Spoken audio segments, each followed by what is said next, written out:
Imagine A podcast. where time drifts slowly, A podcast. where Isaac. carries you away. So let me be clear. We tortured some folks. Hi, it's Isaac, and welcome to another episode of Coexist Inc. Thanks for being here, y'all. I feel like I have a right to say y'all since I'm from Florida, but I would never ever type y'all. Like when people start a conversation or an email, like a group email saying y'all, don't fucking do that.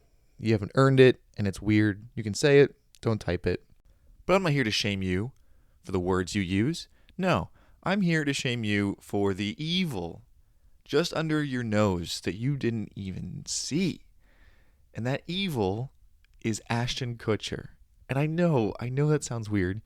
The dumb himbo hot guy from That 70s Show and Punk'd and the worst rom-coms you've ever seen in your life. That Ashton Kutcher. I was thinking about titling this episode Ashton in Jerusalem, about the banality of hot evil or whatever. But I didn't even know. So to be fair, I didn't realize just how fucking strange Ashton Kutcher is until I started looking into it. And in this episode, we go through Ashton Kutcher's career arc and how he was very close to very strange figures like Les Wexner. He was around a very brutal serial killer murder in L.A. He's most certainly a CIA asset. He works for them and provides lots of help in the form of NGOs for facial recognition technology for law enforcement. The list goes on. So yes, it's very strange and it's bizarre. Why would they pick someone like this? Why would they pick a dumb hot guy? And it's kind of like the Zoolander theory about, models will do whatever you tell them or something. I don't know. But he is probably like a billionaire. I mean, he's got a lot of money, a lot of power.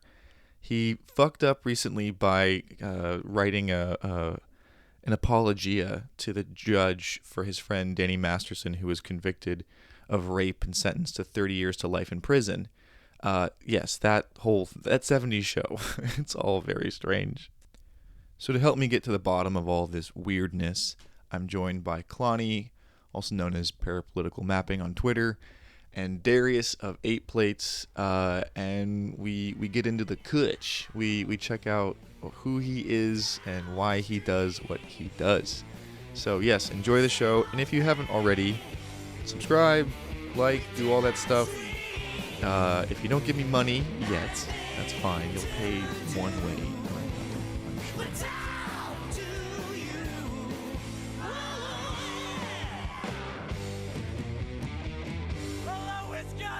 Hey, you know that like Zoom has these avatars you can put on? So it's sort of like it mimics your mouth when you're speaking. You can get like an Indian guy going.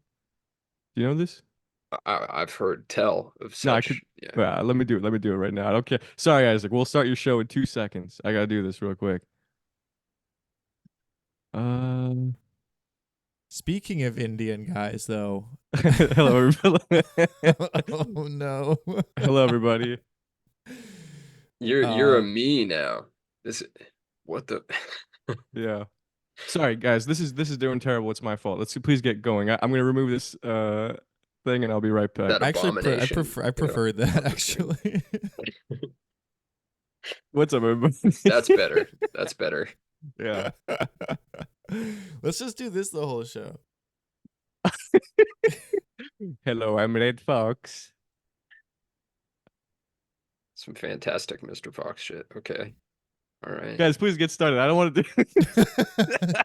We're talking so much about to talk about. we have friggin' some Ashton very Kutcher, serious. We have some very serious stuff to talk about. Speaking of Indian guys, dude. Yes. Ashton Kutcher. I'm Raj. I'm a Bollywood producer. I'm looking for the most delicious thing on the planet. Yes, it's Ashton Kutcher in brown makeup pretending to be a Bollywood producer looking for love. That one time for popcorn chips or whatever, when he played the Indian guy, the racist Indian. He did brown face for that commercial. Remember popcorn or whatever it's called. Corn Oh, pop. I remember. Yeah. It was like had the Love Guru come out before that? I feel like they were trying to capture that movie's particular vibe. It's what they were going for. But That I can't really quite really remember. good movie that no one had a problem with. Great film. Yeah. Yeah. I just love Fantastic. those commercials really showed the versatility of Ashton Kutcher's acting abilities. Yeah. So yeah, today's episode of Coexist Inc., we're talking Ashton Kutcher, which turned out to be way darker than I ever could have possibly imagined. I thought it was going to be kind of like silly, but Ashton Kutcher is a really, really, really bad person, it turns out. Oh yeah. And to talk about the evil doings of Ashton Kutcher, I am joined by two good friends, both returning guests. First, we have 8 Plates, who is currently in digital brown face. No, it's not Now- true. Wait a second. You can use my real name, by the way. Now I'm a movie director. It's all official. Darius, what's up, everybody? Welcome back. All right, I got Darius on the show. Actually, I've never been on the show. Real quick, Isaac. We cut me out of one episode. That's it. But please keep going. No, you cut me out of the episode, actually. That's what That's happened. true as well. It's Yeah. you know, potato potato. You know what I'm saying? Yeah. Yeah. And also, Klonny's on the line, also known as Parapower Mapping on Twitter. Thanks for being on the show, fellas. Yeah, fuck the formalities. Kutch is about to get caught out. He's gonna get Kutched lacking. So Kutcher true. Dude. Kutching strays. I'm Kutching at the bit to Kutch this guy red-handed. That's Absolutely. what I have to say. Yeah, okay. You practicing agree. that before the show? In the mirror. Yeah. In the mirror. Yeah, so Ashton Kutcher, I mean he in 2023 he was under some fire. He's under fire for his what was supposed to be private letter to the judge to not exonerate but lessen the sentence of his good friend Danny Masterson, who had just been convicted of rape and sentenced to 30 years to life in prison. And I guess it's percolating a little bit more now because of all the Diddy stuff.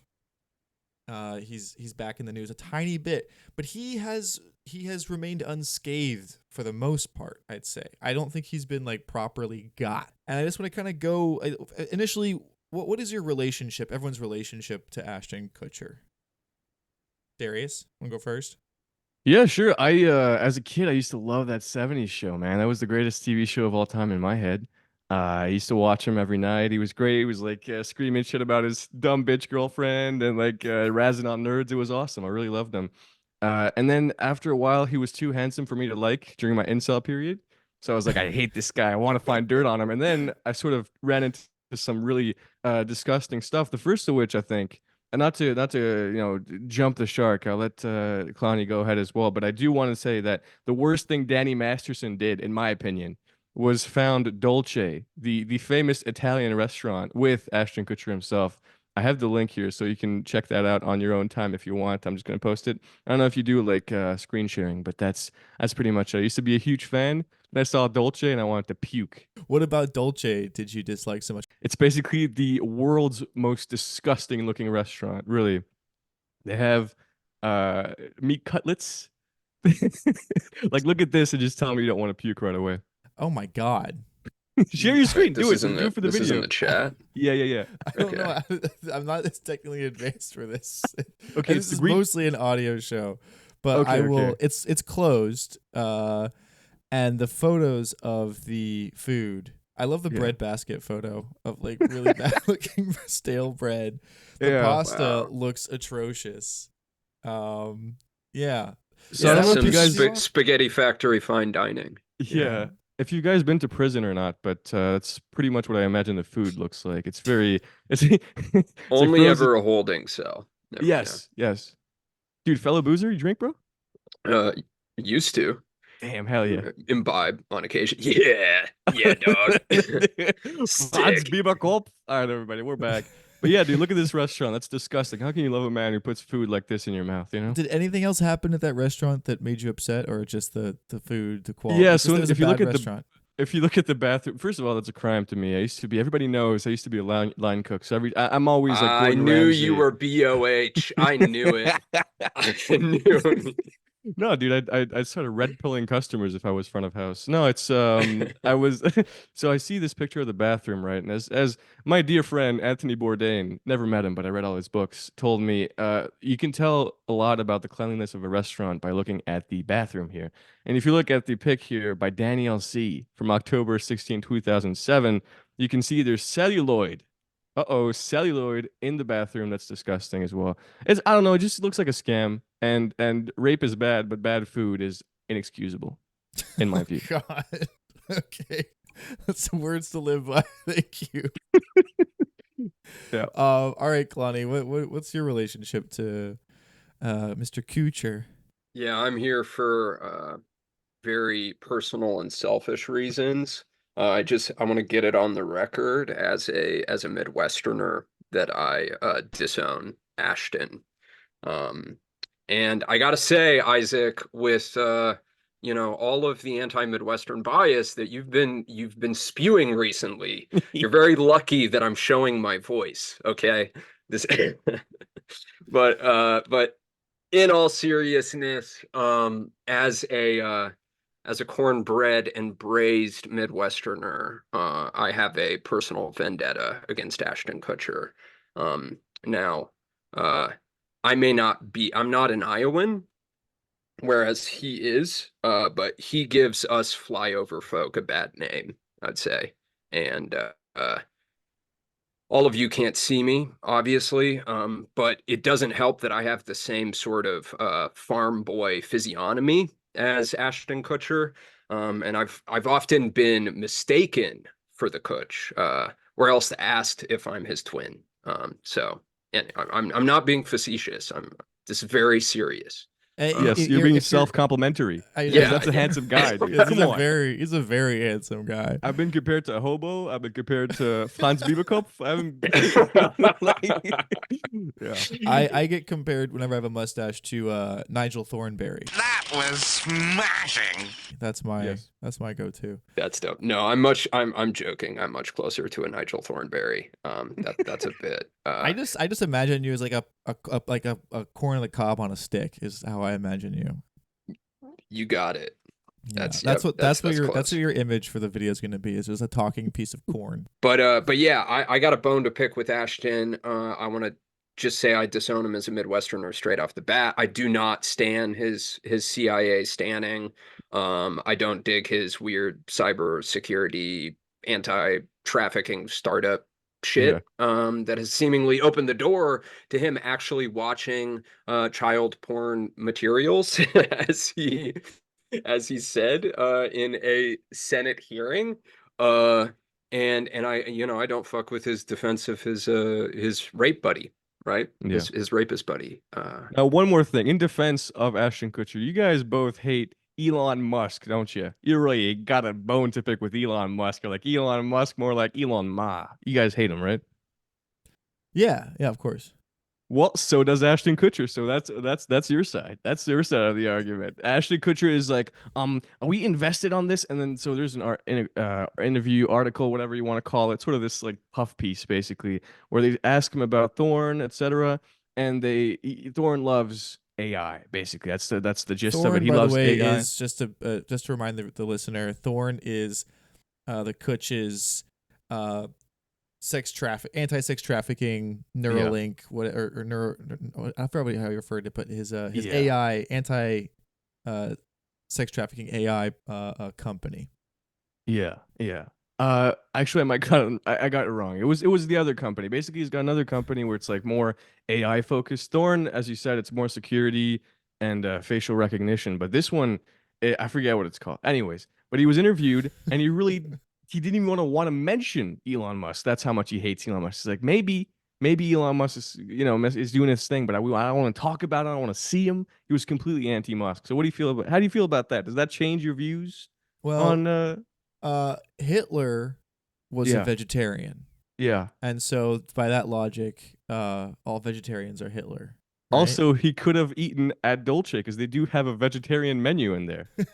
How about that? Yeah, it's nice that they welcome all types. Yeah, that Gotta just give them sounds that. like an intra-elite feud to me. That doesn't change my That's true. opinion on Yeah. Ashton in the slightest. That's right. I mean, so I guess Mark Zuckerberg. I take Mark Zuckerberg's side over Elon. That's how much I hate Elon.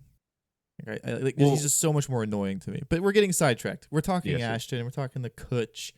My relationship to Ashton Kutcher, similar to Darius's, is that it was on at 8:30 on Sunday evening after The Simpsons. So my family and I, we'd watch The Simpsons, and then, hey, we're all still sitting down. Let's watch what's next. There's that 70s show. Oh yeah. And for me, it was my parents enjoyed it in a way that I couldn't, which was that it was like that was them growing up, right? Growing up in the 70s. And so it was kind of like interesting to get to know my parents better in that way, that this was you guys, this is what your life was like. You guys were smoking terrible weed in a circle in your basement. We don't have basements in Florida, so that was so novel to me. A basement you hang out in, that's not something I ever did.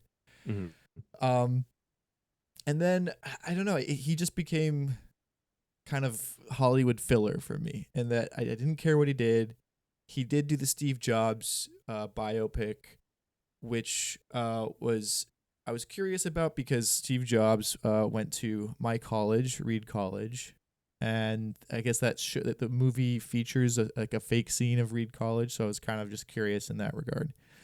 But before that, he was not on my radar for years. I didn't give a shit. I remembered the CIA cup and the testimony he gave to the Senate.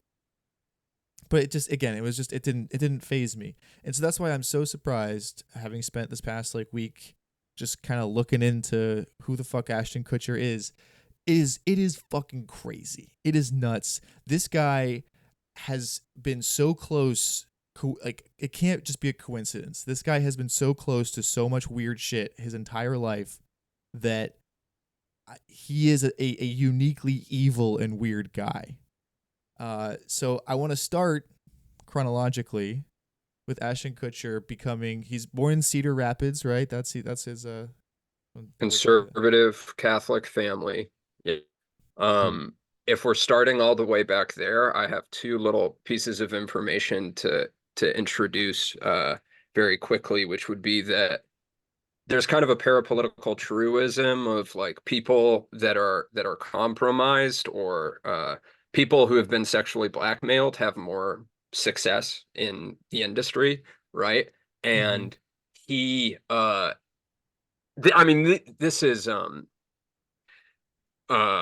isn't much. This is like petty criminality, but it is interesting that Ashton Kutcher apparently snuck into his high school when he was 18 with a juvenile, and got hit with a third-degree burglary charge for trying to shake down fucking soda machines or something. But then I also found a newspaper clipping of he got embroiled in some legal case related to hunting as well. And he was in the company of a 30 something as a 17-year-old, and this is just stereotypical Midwestern shit. But apparently they bow hunted the third largest non-typical rack. So he's a trophy winning hunter as well. But two little legal imbroglios before he got discovered as a model at the airliner in Iowa, right? An Iowan bar. And what the curious thing about his modeling career is that at one point he was a model for Abercrombie and Fitch, who was owned by the lovely Leslie Wexner. A lot of people have heard of Victoria's Secret, but very few people have heard of the billionaire behind it, Les Wexner. Les Wexner owns some of the most popular stores you've seen at the mall, but his ties to sex offender Jeffrey Epstein have raised a lot of questions in recent years. Perhaps, Klonny, you're right, it begins even earlier than that. But I do think that as a model, I believe in the whole Zoolander conspiracy theory that they make great secret agents. And so I think that he was recruited both for his beauty, but also perhaps for his wrongdoings and his moral malleability. But yeah, wait a second. You moralists, you cowardice moralists. Okay, you've never done something crazy as a kid. So Oh, what? I He snuck definitely into did his high crazy shit. school, dude. Come on now. He was hunting games. He's like Joe Rogan. He's not like that's not the moral dude, morally dubious guy who can just. I didn't say that was anything. morally dubious. Yeah. I did worse stuff as a high schooler, but I'm saying you couple it with the other stuff that we're going to get into, and there's just a larger I just find it interesting that it seems like across the board he also had a mom who worked at Procter and Gamble too, right? What? Yeah. Yeah. Well, I think the other difference is that we're not No, you're right. successful. We're not successful, so we're not implicated. Clearly, the blackmail. They didn't bother blackmailing us with the bad things that we did. Dude, the night is young. I'm open to any offers. You know what I'm saying? Like, don't even try to put me in a box like that. Come on now. All right, well, tell us the worst thing you ever did. The worst thing I ever did Yeah. on Put the it on air for record. everybody to hear with Yeah, my exactly. prestigious. There you go. Yeah. Yeah. No, I understand you guys. I'm It'll just ruin saying. your career. Don't do it. You got to keep that in your back pocket, buddy, so Yeah, that yeah. somebody can, so that they have compromat on you, and then Yeah. you can Yeah. navigate your way up Yeah, the exactly. Don't tell us. You know You what's gotta funny go- though? You got to go to ladder. If one you of want those your Scientology buildings. Fassbender-esque directorial career, you need to hold on to Yeah. go and go to the church, and Man, you know what's then funny? confess Sorry. that stuff.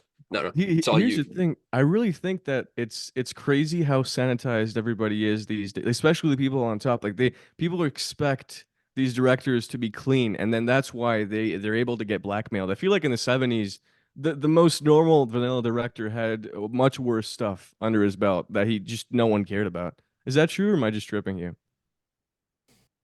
Yeah, I mean, I immediately go to Roman Polanski. I mean, yeah, sure. I mean, no, Yeah.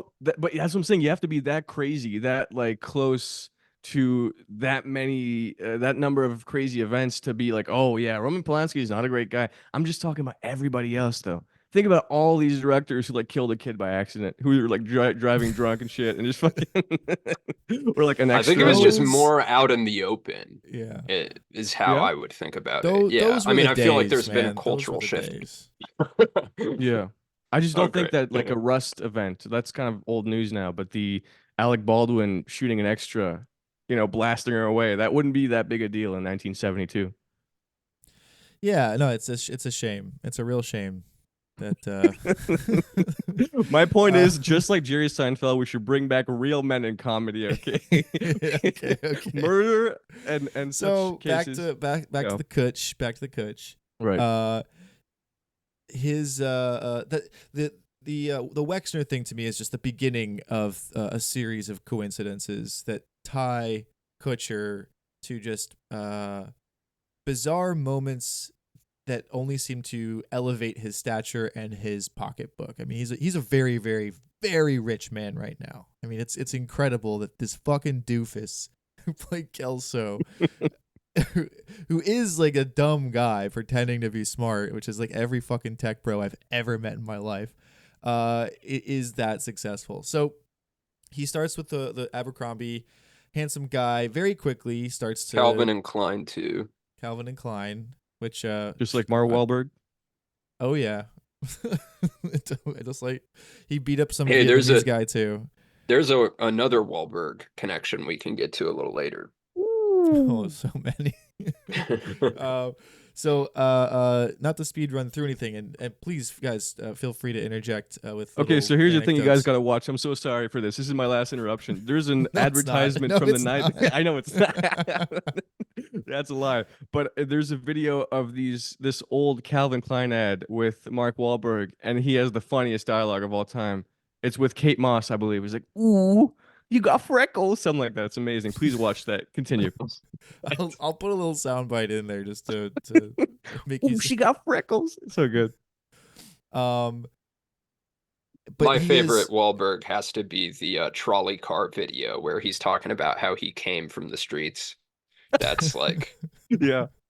that's primo Wahlberg. He's like 15 at that time or something, or he's like a teenager. Like I feel Yeah. like Speaking of Yeah. 15-year-olds, The next little bit of drama we can get into with the Kutch is at that 70s show, which I believe started in 99. Is that the 98? First? 98. They may have started filming a little earlier, but yeah, they probably did. So Ashton Kutcher, I think, was like 19 at the time when he got signed up to do that 70s show, which was I think a pretty successful show. I never looked at the numbers.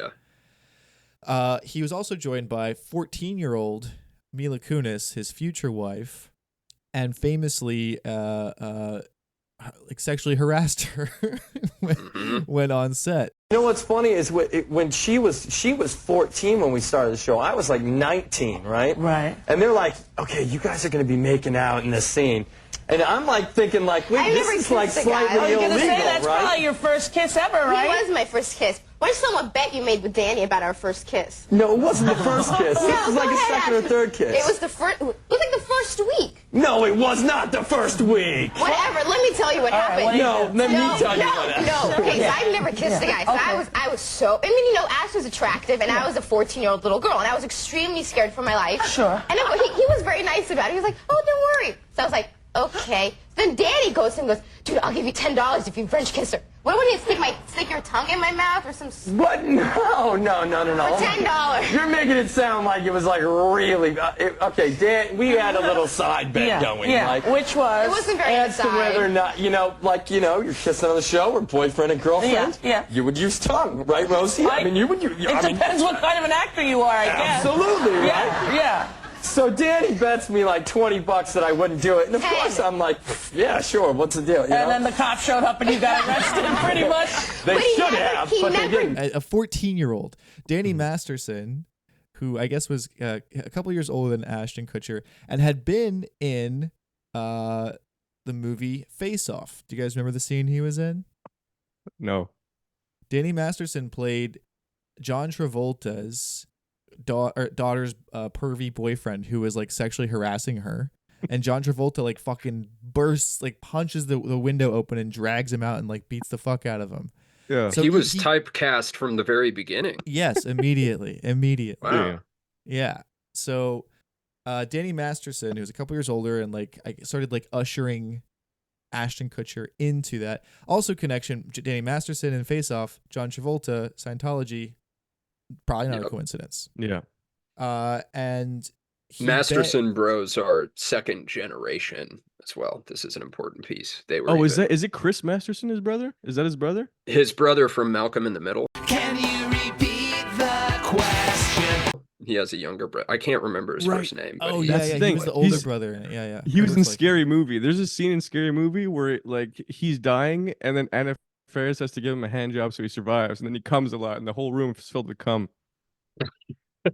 That's the only thing I know about that of Chris Masterson. Thank you. Please go ahead. Classic Anna Faris scene.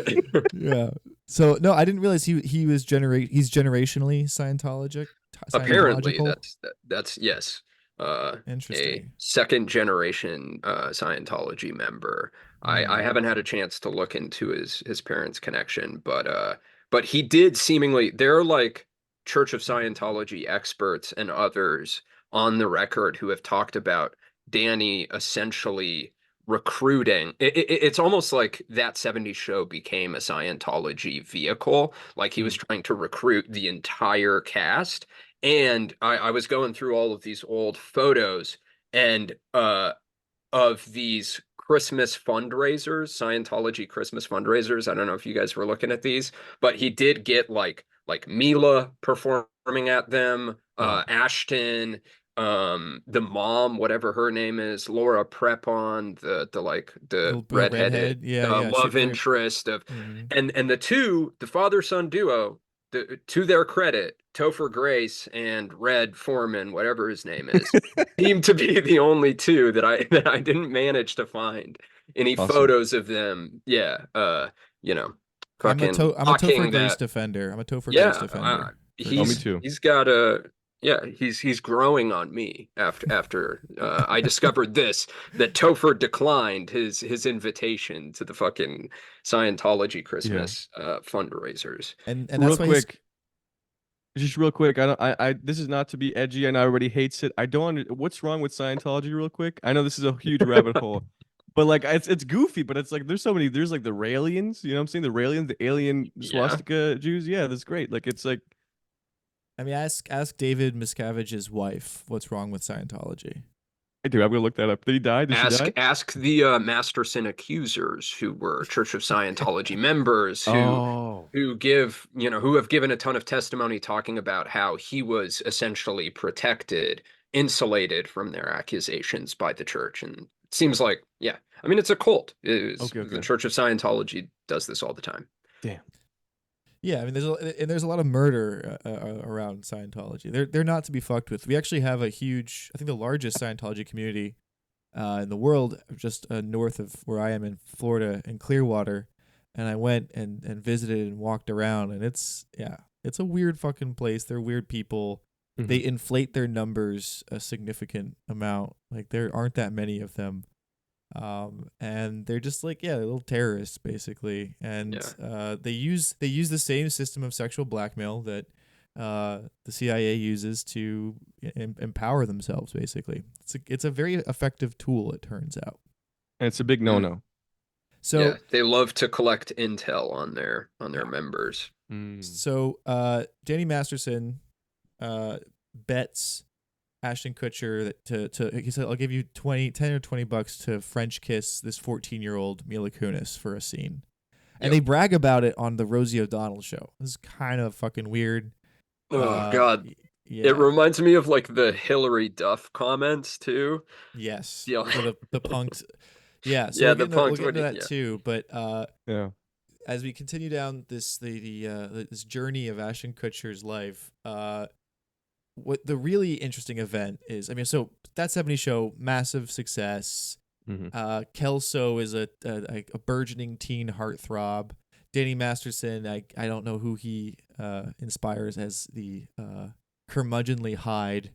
But yeah, these guys are becoming, superstars in Hollywood. Household names. But something bizarre happens. And then something strange happened. But then something strange happened. February 21st, 2001. What do you get? Don't Dude, that's the same year as 9/11. The same year. Oh, I didn't know that. Is that what oh my God. I'm just making that connection. That's crazy. Now. That's 01. It's 2000. Oh my God. Wow. I'm not American, but I feel like nothing else happened in 2001. So I'm always glad to hear that something else happened that year. Something else did happen. So Ashton Kutcher, it's the night of the Grammys. Yeah. And Ashton Kutcher is supposed to pick up his date. The 22-year-old fashion designer and aspiring actress, Ashley Ellerin. Mm-hmm. He shows up at her apartment. Sunset Strip behind, I think it's by a theater, right? Like, you probably know the story better than I do. You want to tell it? Well, no. Continue. Right. I could just interject. Yeah. Yes. Darius, you cannot. That's right. So he goes to her apartment, knocks on the door. I guess he says he's a little late or something. She doesn't answer the door. He kind of peeks through the window and he notices that there's a red stain on the carpet. He calls them wine stains. Yes. Later. Yes. Harvey. What do you want to say, Darius? Harvey Weinstein. Harvey Weinstein. Thank you, everybody. That was my time. I'll allow it. That's good. And it turns out that Ashley Ellerin was horrifically, brutally stabbed to death that night. And Kutcher would only find out, I guess, the following day. That's what he would claim at the very least. Yes. Mm-hmm. And he would only have to really give testimony about it in 2019. That's when he kind of had to say what he actually saw. They pinned the murder on this guy named Michael Gargiulio, which is those poor Italian Fall Guys, man. I just Hollywood Ripper. Yeah, that's what they call him, the Hollywood Ripper. Another Midwestern boy. Yeah, Indiana. You gotta tell. You can't deny it. So he was called a serial killer. He was called a serial killer. I guess he's charged with 2 or 3 murders. I think he's been charged with 3 and some believe that his body count may grow to as large as 10. That he may have 10 deaths. Yeah, but yeah. You know, I don't really want to get into too much like PTK stuff. Yeah. But serial killer stuff is always super sus and weird. Yeah. And after this murder, Ashton Kutcher apparently is unfazed and goes on to become even more successful.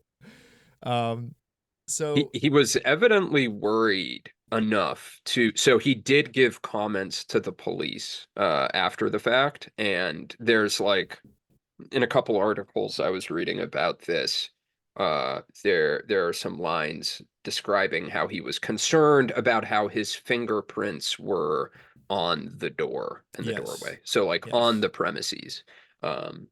So, you know, that doesn't necessarily mean anything, but the one thing that I have to add is that one of Masterson's accusers has like put out these kind of cryptic hints or statements, where she wrote something like, quote, and I think this was on Instagram. Yeah, it was on an I can't Instagram story. remember. This was an Instagram story that came out after the letter in support of Danny Masterson from Ashton Kutcher and Mila Kunis was leaked to the press. Right. Yes. Yeah. And she wrote, quote, "Dear Ashton, I know the secrets your quote unquote role model keeps for you, ones that would end you. Did you forget I was there? Question mark. You were on speakerphone that night. You called Danny on February 21st, 2001. I hear everything. I heard the plan. In my opinion, you're just as sick as your mentor."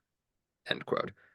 So who knows what that means, but she at the very, she's obviously throwing some shade and cryptically hinting that he may have had a hand in it in some way. But, you know, it could just be salacious sensationalism to like related to the, I don't know.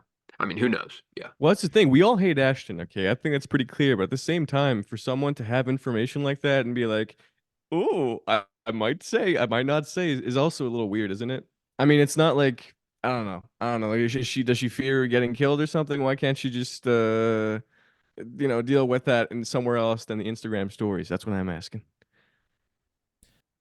I think that's a really good question. I don't know. I think that it does, you know, only bring up more questions than answers. But yeah, I do think that some people are kind of scary, and when you are maybe like you're upset, you can quickly post off some stupid story on Instagram versus like calling the cops is just, I think, a next level kind of thing, and getting more involved in it. Like when your senses come to you after you're upset, you're like, I don't know if I want to deal with this. I like calling the cops over like the smallest shit. I don't want to fucking deal with cops. I agree. So I'm saying you have to take law into your own hands. That's what I'm saying. I'm not talking about calling the cops. Well, it sounds like she did. I mean, Ashton Kutcher. That's what I'm saying. I mean, I wouldn't do that myself. I'm just saying, if you're really bothered by something, you can get a gun. You got to remember, though, that she is one of the ones, I think, at least to my knowledge, that has alleged like retaliation from the Church of Scientology, which is incredibly powerful. She's accused Danny Masterson. She's probably been like blackballed in the industry because of her relationship with these people and her accusations against them. She's probably lost out on jobs, these kinds of things. So I tend to, you know, I as a rule, I try to like generally believe accusers myself. Oh yeah. And no, I think I'm in not this saying case, she's wrong. I'm just saying that it's a weird like, for example, if she had that's a murder we're talking about, right? I mean, just be clear, we're talking about the September, the other big thing that happened in 2001. Basically, it's so it could. I don't know. I just feel like that's not the place. What are you doing with that? You know what I'm saying? you're saying not litigate it on social media. Yeah, just I don't know. in Maybe general. she feels like, but it's like you also got to remember that guy he's already been convicted for that murder. The Michael Gargiulia or whatever, however you pronounced his name. The Hollywood Ripper has already been convicted. So I don't know exactly what she. I mean, yeah, that would be such a huge shitstorm for one to involve themselves in, to try and like undo the serial killer's conviction, right? That's true. I would so do maybe nothing the personally, only so I maybe agree, the yeah. only recourse she has is an Instagram story.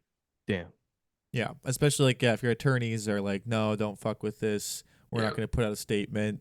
That seems to be like really your only recourse at that point. Perhaps she did tell other people things and they ignored it. You know, there are a whole host of theories we could posit about why or what's more effective, but it is weird. And Ashton's testimony in 2019 is equally weird. I mean, how would you guys respond? You're supposed to go pick up a girl for a date, and it's and you just you peek in the window and you see like a bunch of red stains on the floor. Like, what's your first thought? Oh, that's just wine. I'm not. Yeah, gonna he said investigate any further.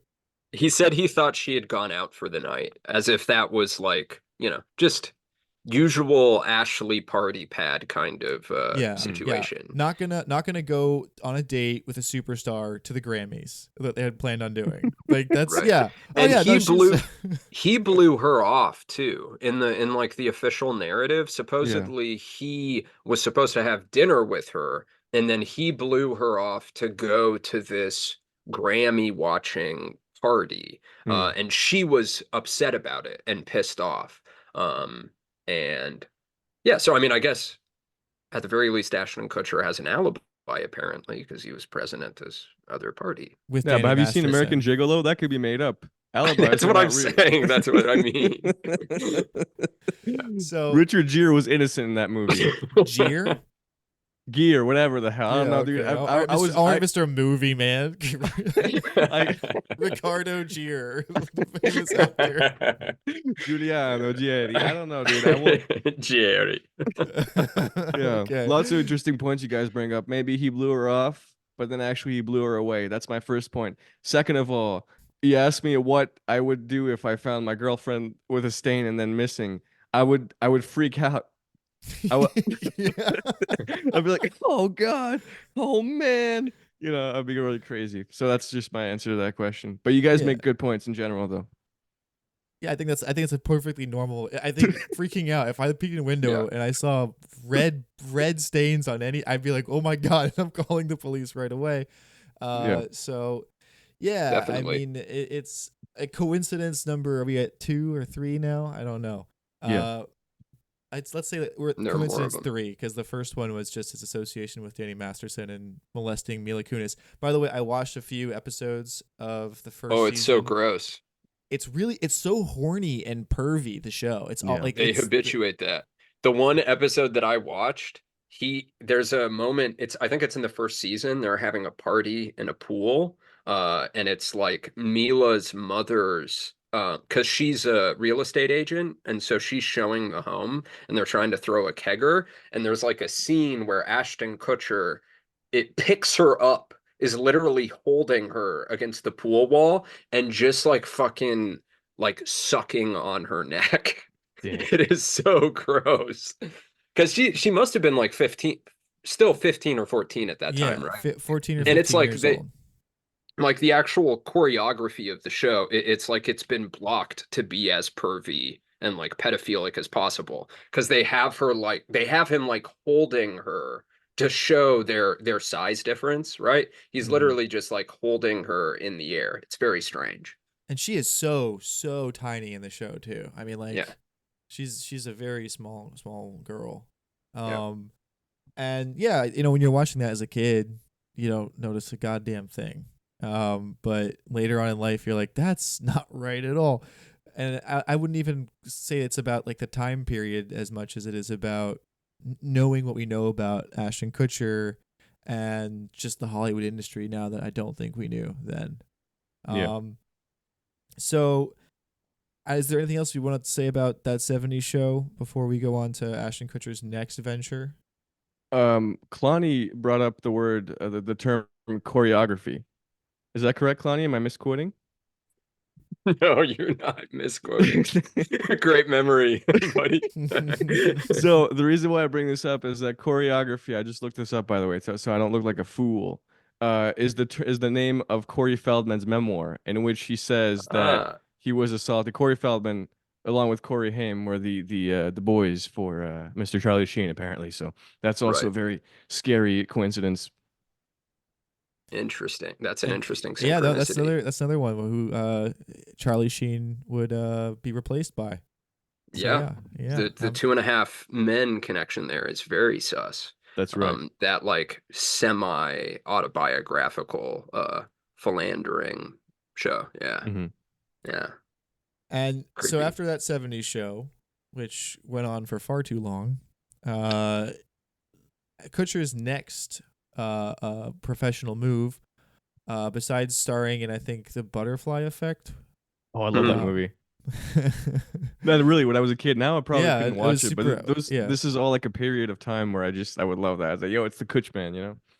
And he also became kind of a rom-com box office hit. Mm-hmm. You know, he was always in like, yeah, like I watched the movie When in Vegas. This is the other movie I watched in preparation. It is a terrible movie. It is so bad. It's like an advertisement for Vegas. His co-star is Cameron Diaz, who, by the way, I learned this very interesting fact. Cameron Diaz's father was a part of the Bay of Pigs invasion. And he's allegedly, yes, he was allegedly captured and tortured by Castro. Although I take all that shit with a grain of sand from those motherfuckers. What's also interesting is that in the movie Lost in Translation, Sofia Coppola, Anna Faris is back in the. I know we referenced her earlier. She is playing. She gives the hand job to Chris Masterson.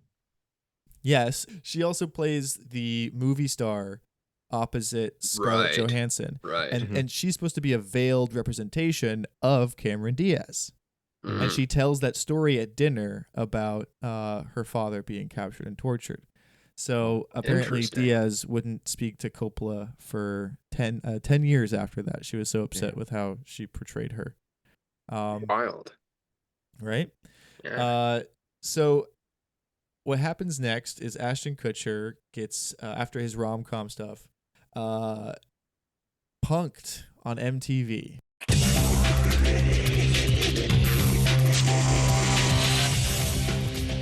The celebrity prank show is also wildly successful.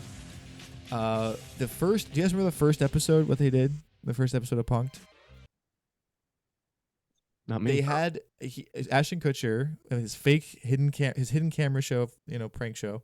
Yeah. He has U.S. government agents descend upon Justin Bieber's house and say, "We're taking all your shit because you failed to pay some taxes," or something like that. Wait. This is the first. This couldn't be the first episode of Punked. I think it is with Justin. No, with it Justin must have Timberlake. Been. Justin Timberlake. Did I say Bieber? I meant Timberlake. Okay. Oh, yeah. You said Bieber. Okay, yeah. Sorry, I was gonna say. My bad. Okay, Justin. Yeah. That makes so much more sense. Okay. Yeah. So Justin Timberlake, he has U.S. government agents descend upon his house and threaten him with prison time and confiscate his shit. Interesting. Crazy. Yeah. Right. I also can't help but think of how, if you are running a hidden camera operation, immediately I'm thinking Mossad, Epstein. That's just like where my mind goes now. Like that's just how, my brain is so broken now. I cannot imagine hidden cameras and not think about that. Even in Practical Jokers, they're cool. I give them a pass. They rock. Okay, Sal Volcano is not a Mossad agent. Can we say this? Yes. I don't think there are any Italian. Can you think of any Italian spooks? I can't. I don't think that they can be trusted. Are you kidding me? I mean, please, Klonny, go ahead. Wait, think of Italian spooks. I don't know if I can name an Italian spook off the top of my head, but like the mob, Sicilian and otherwise, has definitely like worked with Haganah, Mossad on like gun running for Israel, these kinds of things in the past. But I couldn't. Off the top of my head, I couldn't name it. You're telling me for the first time. Yeah. Guys, come on now. Let's get serious. Anthony Fauci. What is this? We're not going to name the big Fauci? Come on now. Woo! Okay. I was joking. I didn't mean that seriously. I mean that very seriously, actually, guys. Look it up. The real Anthony Fauci, RFK Jr. Great book. So he's doing the show Punked. At the same time, he's now famous for dating Demi Moore, which I don't know if you guys have anything to say about either of those things. Oh, definitely. There's Go one on, other do it. sus. There's one other sus quick hit. Pre Demi Moore though. We gotta work in the relationship with Brittany Murphy, who. So he's got multiple romantic dead bodies on his his relational scorecard. Also, sorry, No, go ahead. really quickly. Another maybe not real girlfriend, but what's Topher Grace's character's name in that 70s show? Eric. Eric's sister, his older sister. Oh yeah. Would die horrifically as well in real life. So anything Kelso touches turns to fucking ash in his mouth, In movie terms, for the movie heads from the 80s, I know you guys have a big Gen X audience. It's like Indiana Jones 3, Indy 3 when they choose the wrong cup. Compliment there. No, it's good because those guys are really rich, so they can pay you on Patreon. I'm just saying, like they in Indy 3 they drink a swig of the wrong cup, and then they like dry up and crazily. They go through aging very, very fast in a matter of seconds, minutes. That's what she looked like, the poor lady. Like she was like 45, but she looked not even, I think. Did she reach 40 years old? Something like that. And then she died horrifically, but she's like shriveled up and completely disintegrated. It was crazy. Okay. Wait a second. So you're saying, I don't remember, is this the lore of the show? Are you saying Eric Foreman's older sister died, or the actress that played her died IRL? Right. So the character's sister, the actress, died horrifically. How did she die? She took the wrong drugs in rehab, apparently. Sus. Yeah, okay. right. Yeah, come on. She was Kelso's love interest at one point. Shows as much 70s shows I've watched. If I remember correctly, he slept with her, and that's why Mila Kunis and him broke Kelso up or something. Sleep with? Corey Feldman. Well, maybe. You never know. Okay, can we talk about Demi Moore though? Yeah. Let's talk about Brittany Murphy for a second too, because I don't think a lot of people know like how bizarre Brittany Murphy's death was either, which was also like a weird concoction of drugs and drug abuse, if I remember correctly. I think so. I mean, I don't have the autopsy report in front of me, but that's in my memory too. If I remember correctly, she had the same doctor psychologist guy, whatever, as Kanye West did when Kanye. Have you borne that out? Because I've wondered about that, whether Dr. Michael Farzan. I think I've maybe seen mention of that on the TL, but I've never, I've connected Dr. Mike Farzan to Diddy. He was treating Kim Porter, I think I've got that right? Diddy's baby mama, who mysteriously died, and there are like a number of online researcher YouTuber types that believe that Dr. Michael Farzan and Diddy colluded to kill her. And also, I mean, kind of strangely, the celebrity coroner, that guy who he did MJ's autopsy report, he did a number of them. He did kind of mysteriously, though supposedly of natural causes, died after he was asked to reopen that case, supposedly. Then this was just like a year ago. So Dr. Michael Farzan, yeah, he's incredibly sus, like medical concierge, come treat celebrities in their homes, right? And yeah, he involuntarily committed Kanye. He also prescribed Drake his Ozempic and Zolpidem or and Ambien gave him the BBL. Well. And he gave him the injections. Yeah. Yep. Well, not to linger too long, but yes, the death around Brittany Murphy also incredibly suspicious.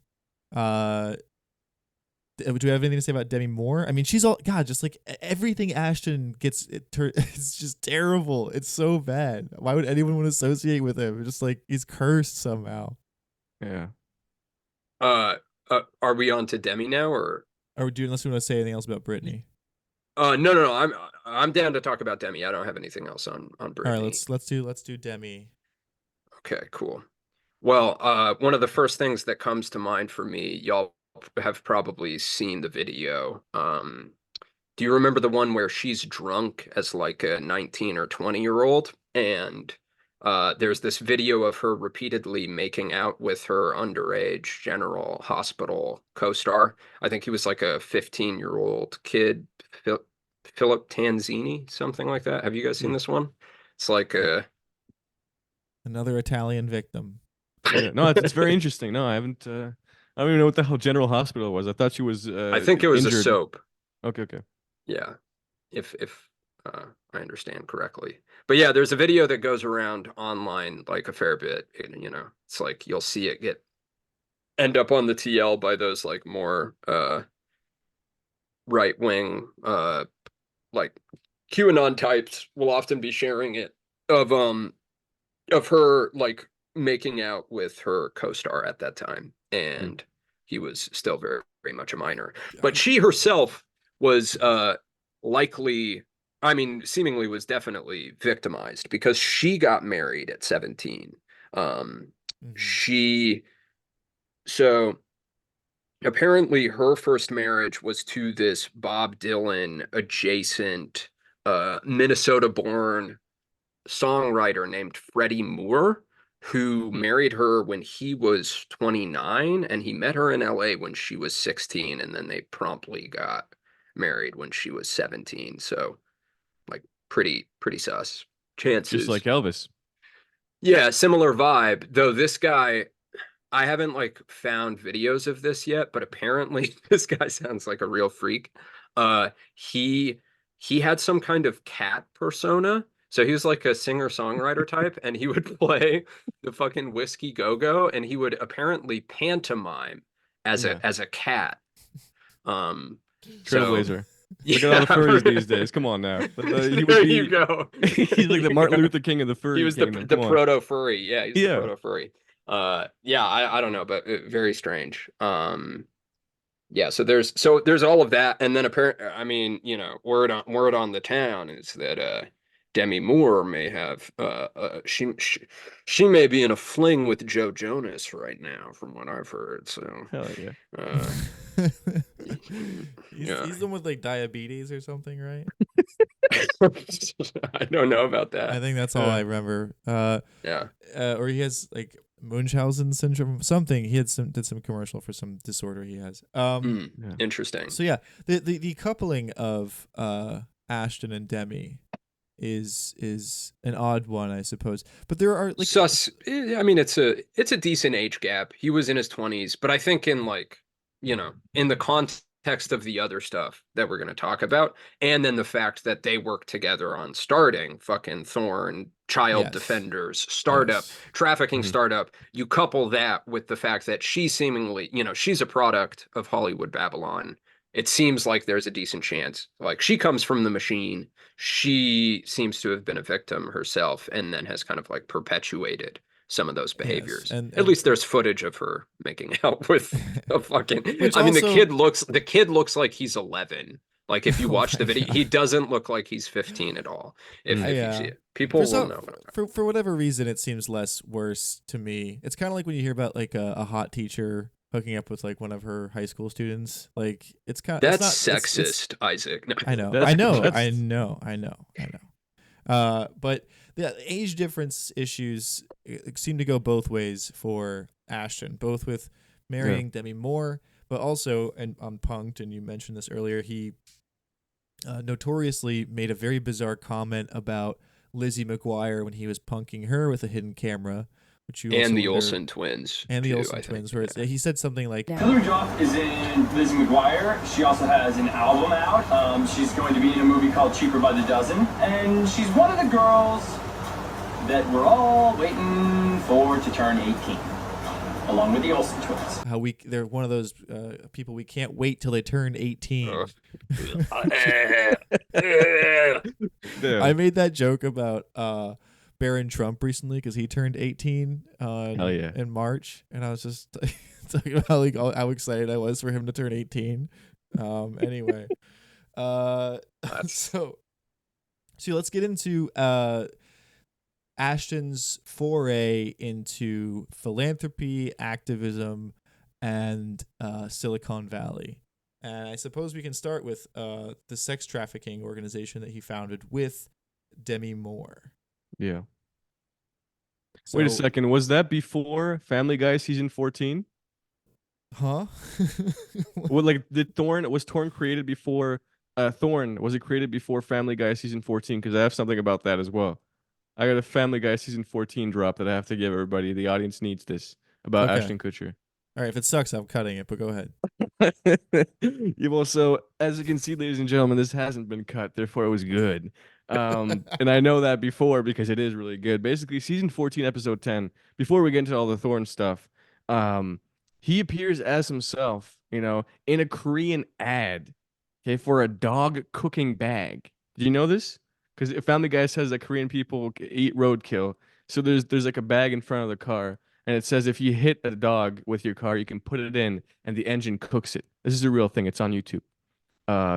Yeah. Thank you, everybody. That was what I had to say about that.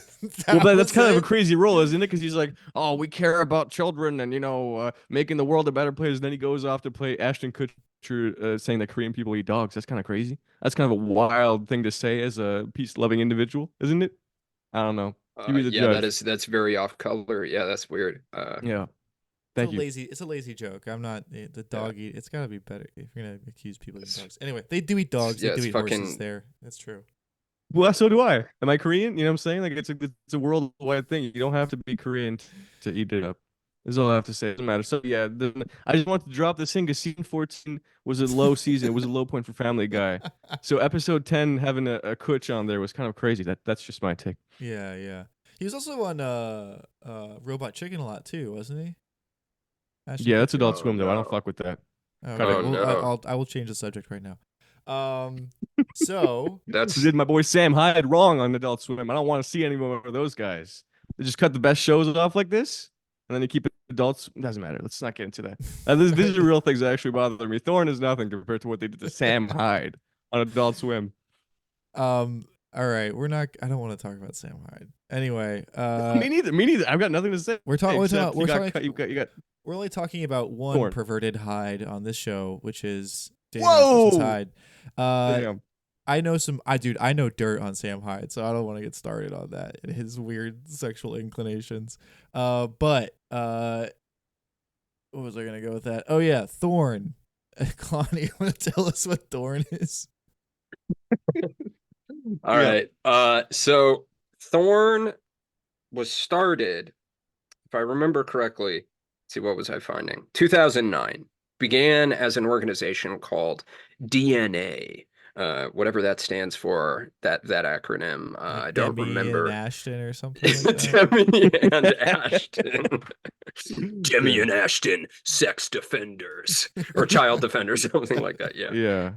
But apparently the origin story is that Demi and Ashton were watching a Dateline special about sex trafficking in Cambodia, and this spurred their sudden desire, this impulse that was just eating at them, that we got to save the children in this Tim Ballard fashion, and this would eventually lead to Ashton speaking before the Senate Foreign Relations Committee and confessing to having actually watched child porn while in the presence of the FBI. And I believe, so he described in very lurid detail, or maybe not lurid, but like he gave specifics. He said that he had watched a video of a tourist in Cambodia, again, funnily enough, I think, if I remember correctly, a tourist raping a child. And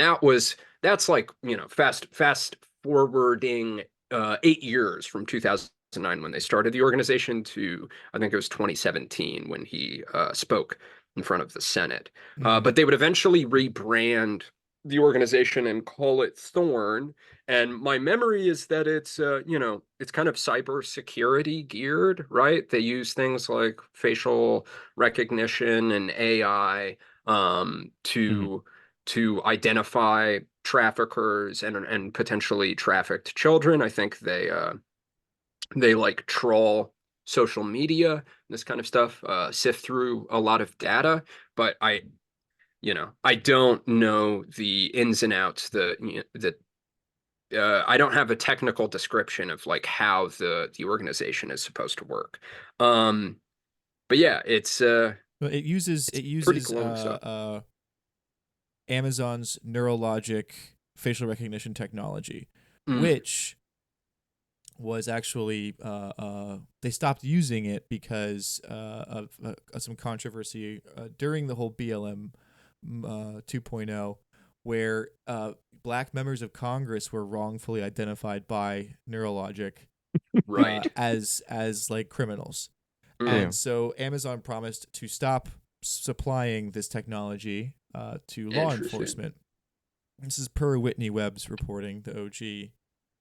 And what she found was that as a way of backdooring this technology to allow law enforcement to continue to use their facial recognition technology, which is also funny because like it's clearly garbage and bad. Like it doesn't work, but they still insist upon using this stuff. So what they did was they used the Thorn as an NGO and gave them the technology. And Thorn said, we're going to provide this technology to law enforcement for free so that they can stop child sex trafficking. Of course, that is not what law enforcement used it for. In fact, they used it like willy-nilly upon anybody, as of course they would. Right. And so, yes, you have now you have Ashton Kutcher, who we should also rewind a little bit. In 2009, around this exact same time, he founds this child sex trafficking, anti-child sex trafficking organization, or it is probably a child sex trafficking organization actually. I've been on FBI raids where I've seen things that no person should ever see. I've seen video content of a child that's the same age as mine being raped by an American man that was a sex tourist in Cambodia. But a cutout for actual sex trafficking, yes. or a means of like shit coding it. Yes, exactly. Yeah. I just read the CIA that Wikipedia, technology. but even on Wikipedia, like there's a German organization that's like, it's not allowing us to do our work properly. So I feel like it's even people who are like, yeah, it's definitely an organization for good. It's also slowing down the investigations of those cases. Like that's an open thing. It's not conspiratorial at all. And Wikipedia says Kutcher in 2009 was the first user on Twitter to hit 1 million followers. So he was this is very early strange. yeah, he was, and why? What the fuck was he even tweeting? I've never looked. It should have been PewDiePie. Well, there were reports that users were actually being prevented from unfollowing Ashton as well. So his numbers were inflated. I mean, the dude is, the definitive like denotational industry plant it feels like. And I feel like his relationship with Silicon Valley is incredibly sus too. Once we get through the Thorn stuff, we got to play 6 Degrees of Epstein eventually. Okay, we certainly will. Yeah, Okay. he was buddies. He had this early footing in Silicon Valley, and was an early investor in Uber and Airbnb and all these other things. I've never I'm sure, but they made him a ton of money. You know, so again, what's so funny to me, and I want to when we do our conclusions, I want to harp on this even more.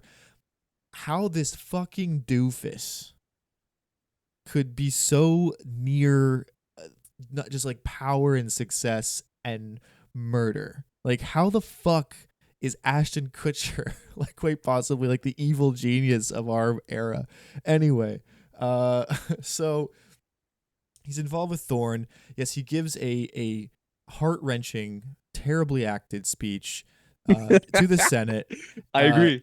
In front of one of my favorite senators of all time, Bob Menendez. He's sitting there with his fucking frog face. He's just thinking about like how he can help the Turkish government the whole time. And in this speech, he makes a lot of claims about Thorn's technology and how successful it is, and how it it prevented. Oh, my favorite line though, by the way, in the speech he gives is how he's like, how I have to build this thing because I can't sleep at night thinking about these kids. Now, when the Department of Homeland Security called us and asked for our help and asked if we had a tool, I had to say no. And it devastated me. It haunted me. Because for the next 3 months, I had to go to sleep every night and think about that little girl that was still being abused. And the fact that if I built the right thing, we could save her. Yeah. He's doing the thing where he doesn't fucking know how to program jack shit, but he takes, whatever. No, he's Tony Stark, bro. In the background, he's like programming Jarvis and shit. He's the one who made the code. He's not just paying for it. You know he would just love to play Iron Man. You just fucking know it. Well, that was one of the fake things, right? It was like Tom Cruise, and there's always these things. Like, did you know that Batman was supposed to be some other hack, not the one that we got? It's like, I don't know, dude. I don't care. He's probably slated for Spider-Man or something. That's not a surprising thing. But he makes this claim that Thorne had saved 6,000 people from sex trafficking, including 2,000 children. And That's right. Reason.com crunched the numbers and basically just said that's impossible. Like that's just not. That can't be true. And Kutcher bandies about all kinds of numbers that have been shown to just like not be true whatsoever when it comes to. I think he said his company estimates that there's somewhere between 100,000 and 300,000 child sex slaves in the United States, and that's just not even close to being true. Damn. So pretty high number. Yeah. And another piece of this is that it feels like Thorne, and there's some reporting to this effect, maybe some of the same German reporting that you were talking about, maybe that Thorne is being used as a means of selling surveillance tech, right? Like it feels like it's kind of an excuse, or it's justifying the proliferation of this technology. And it's working.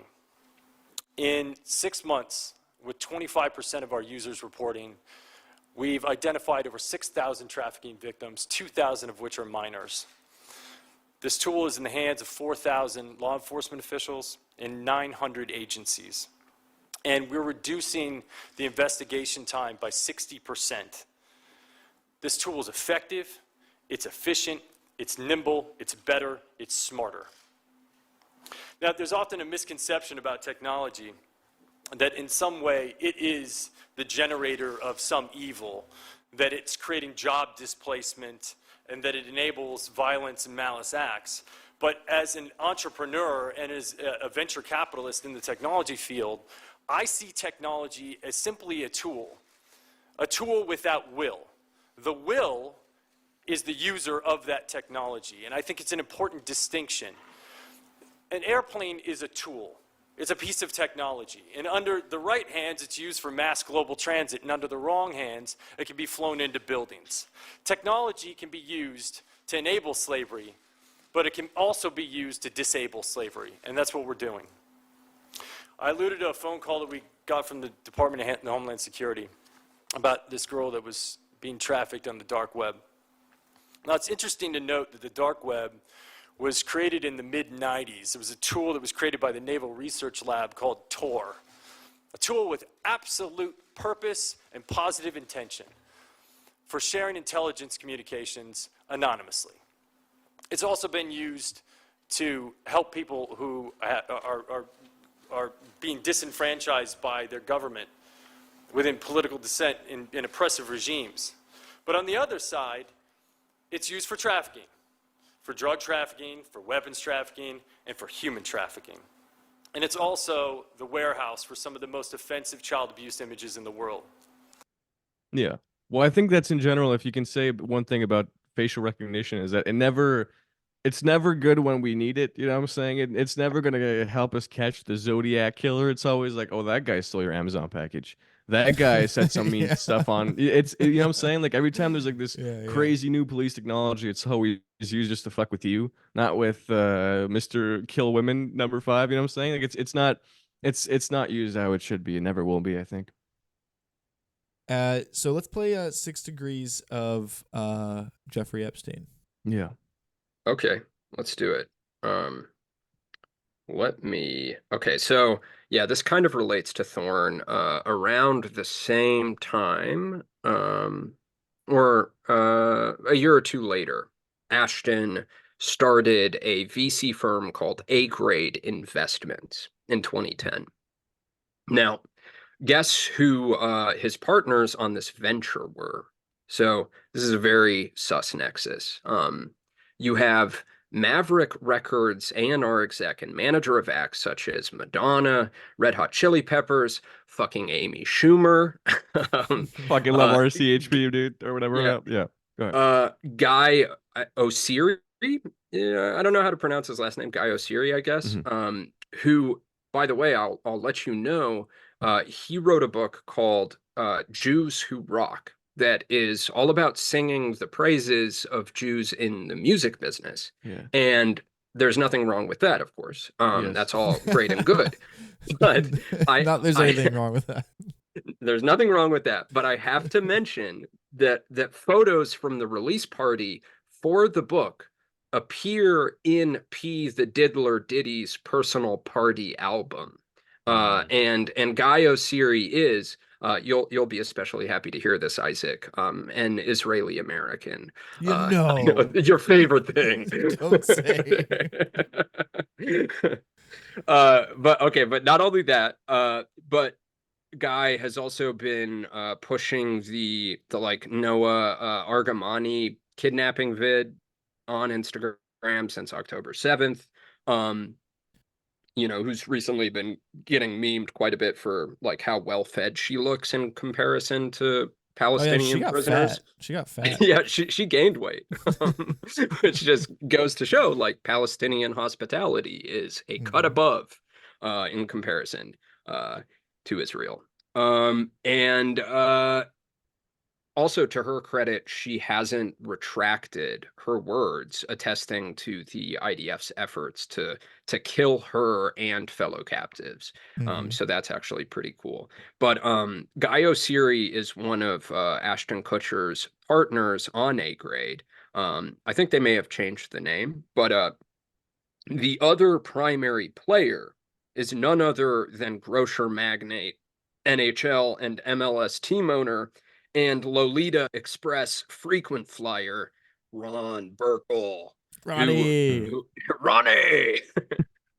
who traveled with Bill, the Clinton Foundation, Epstein, and I think there's a chance that Kevin Spacey may have been on these same flights because he was just on a talk show the other day. Yeah. I was seeing a clip of Pierce it. Morgan. Yeah, it was Pierce. Yeah, Hell exactly. Yeah. He was talking about the flights, which was really funny. He contradicted himself like 3 times in the span of 2 minutes. No, he's coming but back. Sorry, real quick about Kevin Spacey. He's coming No, back. go for it, They're priming this shit so hard because there was this petition signed by Liam Neeson and whatever, all these goobers who are like, we need, you know what acting needs? We need Kevin Spacey back. We need him back. And now we got this like, man, obviously it's mean, but here's the problem. The no publicity is bad publicity idea. I think that's a real thing because, of course, now people are making fun of Kevin Spacey because he cried on air, et cetera, et cetera. But now everybody's hearing us name him again. Everybody's getting prepared. It's like I feel like it's within 5 years. Maybe I'm wrong, but I really feel like they're going to try to do something like, yes, he did something in the past, okay? But he was a young 45-year-old. Now he's 55, and he's changed, So he's coming back. Rehabilitating. And it was so pathetic, dude. He was doing like this. He was on. You've probably seen this. He was on Pierce Morgan, and he was just like, I can't. Like he starts crying. He's like, I can't afford my bills. It's like, yeah, get a smaller house. I don't know. It was very, very, very sad. It's like I can't even pay for all the stuff I could pay for when I was top of Hollywood. It's really weird. Well, no, I think you're right. Spacey has done a very good job of cleaning up. All the accusers. How many have died mysteriously? Like 4 of them? 5? It's crazy. I think at least 3, if I remember correctly. Yeah. Very suspiciously. One of them, like right after he dropped one of those like cryptolect fucking, let me be frank videos. Right. Oh yeah. He always does those, and then it's like someone ends up dead the day after. Also, he did the correction. He said, "I didn't grope anybody. I caressed everybody." It's very important. He said that on Pierce Morgan, so I believe him. Honestly, Yeah, groping is an ugly word. That's So well, good, the dude. other thing, the other way in which he's trying to, shitcoat the allegations against him is by talking about rumors, like after the word got out about his presence on those flights, rumors that he was like touching little girls. So he's like he's been playing the long game with his, his attraction to men. Yeah. What's worse, being gay or sorry, Unacceptable. I was like, all these takes, dude. As a Zionist gay guy, I'm really offended by all this stuff, dude. I can't believe you keep just dunking on me just for being here. It's society's fault. It's society's fault. We live in one for sure. One other thing about Ron Burkle, though, this is important, just business ties wise. So, because I think actually, we may not have mentioned this either, but Ashton Kutcher is good buddies with Diddy, and they've done interviews together. They've talked about attending parties together.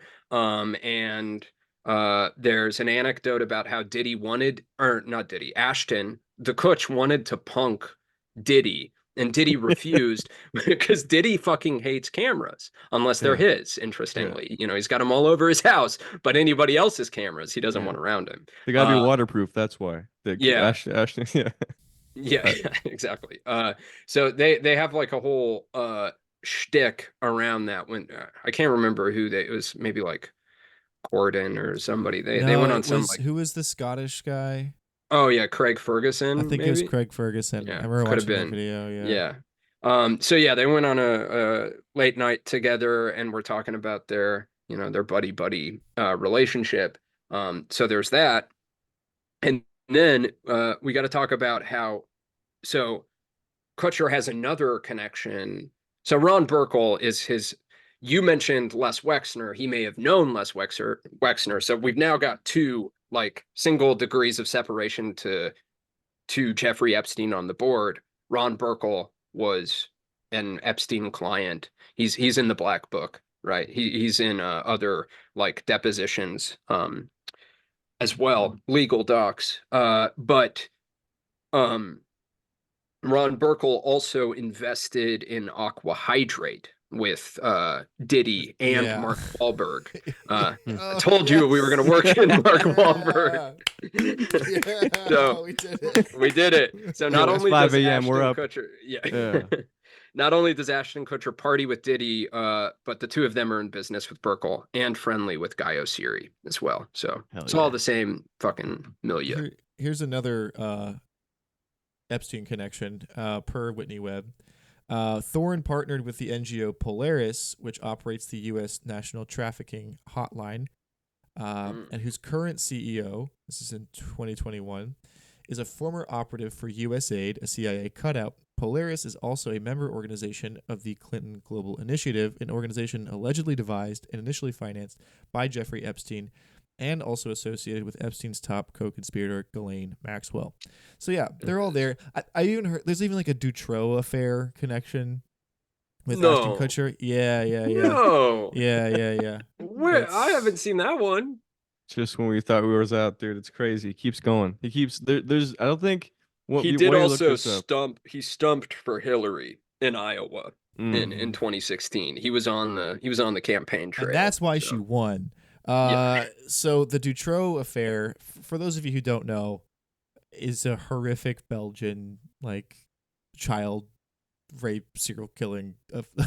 It's Epstein to the max, dude. It's like I can't even look at it too much. It's so fucking dark. But Thorne's child protection advisor and one of its board members is a man named Ernie Allen, and he was pretty intimately connected to a lot of the Dutroux affair stuff, particularly with the National Center for Missing and Exploited Children, which the Belgian government employed after the Dutroux affair, which ended up covering it up.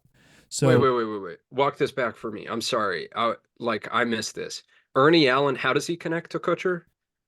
He was Thorne's child protection advisor and one of its board members. And Ernie he Allen. also was involved with Dutroux by way of this national missing children. He was the point man for McCain's Institute of Combating Human Trafficking, which was used, the Belgian government used it during the Dutroux affair. Is this connected to the actual McCain family? Yes, that is The John political McCain's dynasty. Institute. John. Yes. Okay. Yes.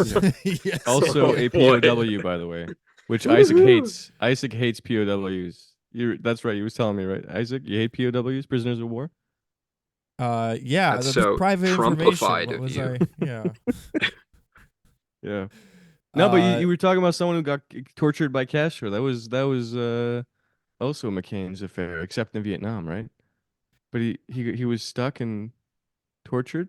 Or am I just getting that wrong completely? I'm talking about someone else. Cameron Diaz's father, Yeah. Emilio Diaz, was captured during. I think he was part of like the 2506 Brigade. Yeah. And he was captured and tortured, not murdered, unfortunately. What? What are you talking about? You wanted him to die? You know, we should have died at the Bay Castro of was Pigs. too lenient. Castro was too lenient on those guys, in my opinion. Should have people- face the wall. The people who should have died during the Bay of Pigs would be the people who killed John Lennon. Those guys should have died because John Lennon was a great artist and a great musician, and he got killed There you unfairly. go. There you go. Had the Bay of Pigs Yep. gone a little differently, Yeah. Lennon might still be alive today. It's true. His doorman was seemingly implicated. We're gonna get on every fucking thing, aren't we? Let's talk Billy Shears real quick. Do you think Paul McCartney's dead? The original Macca? Mm-hmm. Yeah, dog. Of course. Hell yeah. It's this doppelganger that's out there. Or they just they do it Biden style, you know. They put somebody else in the flesh suit. Anyway. Just kidding. I don't actually believe that. Michael Jackson's Hopefully that's alive. apparent. He's going to come back in 2024 as AJ Farshian, who's his doctor. AJ Farshian used to be his doctor. His son's friends with Prince and the daughter, which I forget the name of right now. And AJ Farshian, aka Jack Crooner on Instagram, is Michael Jackson. But keep going. Let's talk about Ashton Kutcher more. Well, I think we can kind of wrap things up a bit because we've touched on a lot. I do think that we are speaking Ashton Kutcher's end into existence.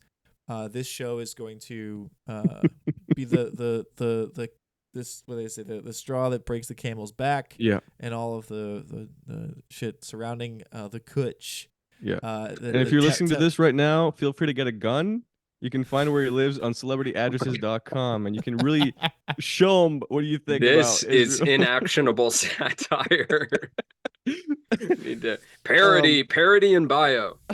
Parody in bio, yes. But real quick, I don't want to cut you off, but I have a few quick things to say about Ashton Kutcher, which are less serious than Israel-Palestine, but sort of funny. But Klonny as well. I don't, if we have to do, let's do closing statements or something real quick before we leave. I have two other sus connections, Kutcher-wise, that I want to work in. I don't have to now. Okay, so for starters, that same VC firm. So this is again bringing us back to Israel. Ashton wants to make you eat the bugs. Ashton, JK. Kutcher invested in an Israeli maker of lab-grown 3D printed meat products. This is this is Meat Tech 3D Limited, which said the investment team also includes Israel-born talent manager Guy Osiri. Again, so that same A grade, they're making 3D grade meat, not just D grade meat. And then the one other thing that I got to throw out there is so we've talked about there's a decent chance that some people suspect that Ashton Kutcher and Mila Kunis are like closeted crypto Scientologists themselves, right? We talked about them performing at these Scientology fundraisers.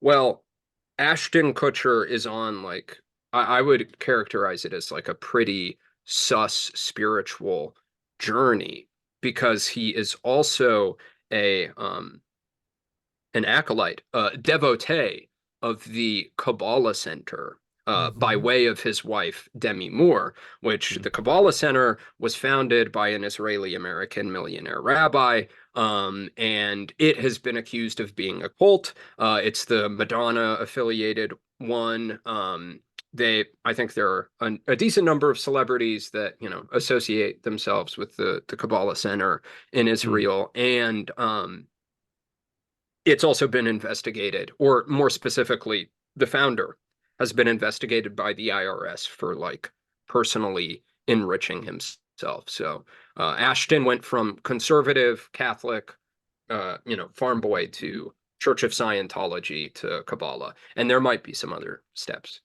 in between that I don't know about.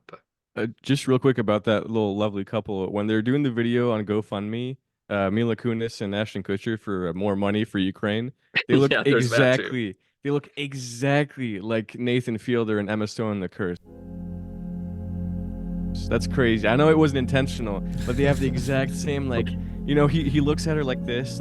You gotta have the video for this, ladies and gentlemen. Patreon.com/Isaac's show, Babylon Paradise. He looks at the show anymore. Get with the times, dude. Sorry. Coexisting, damn it. I'm listening to Parapolitical Mapping every day from now on, dude. I wasn't on point this episode. I was Google Maps parapolitically. All I'm saying is he was looking at her like, "You're so right. You're so smart." And then she was just dead on. She was just like, "I'm doing mental gymnastics with you. I'm doing this communication with you." She was like really crazy-eyed, and she was a strong one. Then Ashton Kutcher was all like, anyways. So exactly like in The Curse, a great TV show by Canadian hero Nathan Fielder. Thank you. Me some Fielder. Plug The Curse. Big fan of The Curse. Yeah. I hope to God nothing bad ever comes out about Nathan Fielder. We Jews just can't take any more hits, dude. That'd be a sad day. We are a sinking ship. We can't take another hole in the hull, or else yes, we are. There's no coming back. Yeah. I always forget. Well, I appreciate Canadian, you and it pisses me off. disambiguating, Judaism and Zionism. So I think you Jews are doing just great. Thank you. Work. Yeah, do it. He wasn't talking to you. Who's been to Israel in 2023, brother? Who's been to Israel and the West Bank in 2022, 3+1, brother? That's me. Did you go on one of those APAC or ADL sponsored trips, or how did you get there? Well, I talked to my local representative, and they sent me over. Are you a police officer? He's a Kabbalist. IRL. He's a Kabbalist. He bought one of those red bracelets for $10,000, and they sent him over there for free. No, I actually snuck away from Egypt, if you believe it. I don't want to start talking about travel, okay? My good friend Anthony Bourdain, haven't met him, read all his books. He does that better than me, but I did try to run away from Egypt for a bit, and that's how I ended up in Israel last year. Keep talking about Israel, and you're gonna meet Anthony Bourdain real soon, dude. I can't wait, dude. I really can't. Anyways, it was just great because I went off. The dirty look the guy gave me, I was at the gates, okay, the pearly gates of the Cairo airport. And the guy saw my ticket, and it said Israel. And the dirty look he gave me, dude.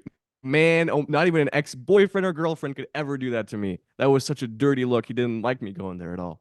That was just a fun little anecdote there. I want to jump in. Speaking of, unless you cut me off, I'm just going to go off on more Ashton Kutcher. What do we have here? Oh, yeah. Noam Chomsky was hospitalized today. Did you guys hear about that? I mean, I guess he's also an Epstein client. I guess can we place Ashton Kutcher and Chomsky in the same room? I think so, because basically what happened is he got a stroke in Brazil. Noam Chomsky. Yeah. He's in Brazil? Yeah, he's with his wife in Brazil, in Terry Gilliam's Brazil. That's a classic. Mind control classic. All right. I want the Isaac approval. You're small. I got me on the big screen. Either way, I'll keep going. One more thing I want to say about this. It's crazy, all right? Brazilian Jiu-Jitsu. What do you guys know about that sport? Ashton Kutcher's a practitioner, I think. Absolutely. With Higan Machado. Tell us about them. Higan Machado. First of all, that guy's Brazilian. That's why I said Higan, not Reigen. Because it's an R, but the Brazilians don't say that. I'm cultured that way.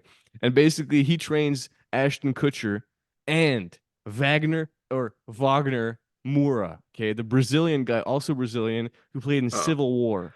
Dude, at first I thought you were gonna say he trains Wagner. Richard Wagner, that's right. No, I was thinking the Russian paramilitary. Yeah, the paramilitary. I was gonna say that would make a lot of sense. Probably them too. During Mila and no, yeah. Yeah. But if you guys have something to say about Civil War, that great Alex Garden flick, I'm sure you guys talked about it on end because you guys love politics. I didn't watch it because I don't want to hear the same way I don't want to hear what a Canadian has to say about America. I don't want to know what an English guy has to say about my country either, because y'all don't know what the fuck is going on. All right? Yeah. But it stars Kaylee Spenny, who played in the best movie of the decade, or I would say the century, Priscilla, which was directed by Klonny's favorite, Sofia Coppola, also. Anyways, one more thing about this. When did I talk about Sofia Coppola? Lost in Translation. I brought that up. Yeah, but he added the good stuff. He just brought the movie up, and Klonny was like, he explained. Yeah. That was all Isaac. All right. Klonny told me. No. I mean, I love me Lost in Translation. No, that's not the movie I was talking about. Priscilla 2023. That's a great movie. Priscilla is such a masterpiece. All right, what's the last thing you want to say? The tasteful nature of that movie, the way they just filmed that, and it doesn't feel boring at any second. And it is an anti-Elvis movie. I'll say that. I'll give you that point. And I love Elvis, but I think that movie is just I mean, it's primo. Jacob Elordi, Kaylee Spenny, absolutely fantastic. One more thing. Higan Machado also trains Vin Diesel, famous woman lover. He loves women. He gets interviewed by women, and he's like, "You're so beautiful," So these are the people who are trained by Higan Machado, who also trains Ashton Kutcher, and that's my final words on this topic. I have nothing more to say. You know what? I have nothing else to say. I Trains believe jiu-jitsu. You. I believe you. Made Dolce the restaurant. He played in Family Guy, Thorn, and other stuff, and Noam Chomsky getting an attack at Brazil. Invaluable contributions, always. Please, go ahead. That's all I have to say. But if you're not convinced, then you can go to hell. The only thing did you guys? I didn't send it to you, Darius, but I sent it to Klonny. Was the campaign, the Real Men campaign that Ashton Kutcher did? No, I haven't seen that. Is it Gillette? No, it's part of his anti-sex trafficking organization, and he got a bunch of celebrities, men, to say like, real men do this, real men do that, but real men do not buy children. They're very poorly produced videos, very strange. The one that's been scrubbed from the internet that I've happened to find on the Wayback Machine was the one that featured Jamie Foxx and Donald Trump. Oh, hell no. You are so fired. Donald, don't take that. Nicole, you're fired. Real men know how to use the remote. You're the project manager, you lost. Sorry. Thank you for the opportunity. Thank you. Real men don't buy girls.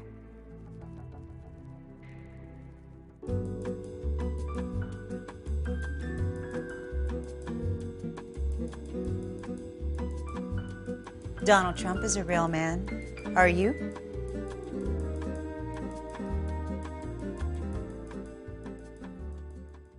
Rest in peace. The end of it says Donald Trump is a real man.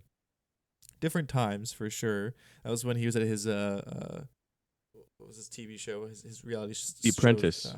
The Apprentice. I've never seen a fucking episode about that. I don't have a TV, so me neither. I just know these names from people talking about. Don't say that. You have a computer. Shut up. I don't have a computer, actually. Anyway, what else was I gonna say? God damn it! You're talking about Real Men. Yeah. The Real Men campaign. Yeah. Jamie Foxx died. That was funny. You're right. Another we'll say that for a different television show. Yeah. So in the end, I kind of want to like wrap up. Like, let's zoom out. Let's zoom out on Ashton Kutcher, because I think we can all settle on the likelihood that he is a plant, an assets, rapist, possible murderer. I'm gonna caveat. These are all alleged, by the way. But yes, an alleged all These those aren't things. These are also rumors from other people. These aren't our words. Yeah. It's simply quoting. This isn't us saying it. This whole we're thing quoting is in quotation marks. Yeah. My words are kill him. Totally couched in quotation marks, and Yes. that too. But I Not guess bulletproof. watching that movie when in Vegas had me struck in certain ways. First of all, he is at that period he's lost it, but he was an incredibly good-looking person, like undeniably handsome, and not just in like a conventional way. There was like, you know, he I don't know. I wouldn't want to. Hey Google, Ashton Kutcher pictures 2024. No way he lost it, dude. What are you talking about? He doesn't look as No, good. he has lost it. You know, he's Oh, you're right. yeah, he's not looking so great. Watch the video of him like bigging up what was it? The Sam Altman. He's like boosting Sam Altman's company now, right? Wasn't that like a video recently? He's doing some pro AI stuff, taking over Hollywood. I don't know. But yeah, maybe that's why Noam Chomsky is dying. In Brazil. Was hit with this. Yeah, in Brazil. Because he did, you know, he talked shit about Chat GPT and AI. So maybe he's on the show now. It's not because he's 94 years old. I didn't notice that you were Ashton Kutcher. We've been talking Hello, to it is Ashton me, Kutcher Ashton this whole Kutcher. time. I'm the guest of this program. Again, this is a mostly audio based show, so we're nobody's post it gonna on get your YouTube. job. This is my Ashton Kutcher moment. You got to put this on All right. YouTube, bro. I'll think about it. What was I gonna say? Fuck. You wanted to zoom out. You were zooming out. Yes, thank you, Klonny. The possibility, like, why Ashton? I guess that's the thing that surprises you most, is this goofy guy, this doofus. How could he be at the nexus of so much power and nefariousness? Like, how does that happen with someone like him? Yeah, it's interesting. I think it's partly he was well placed. Some of it is just circumstance, I feel like. And then there's, I think, the Church of Scientology connection probably looms large in my personal estimation over this analysis. I would say that probably has a lot to do with it.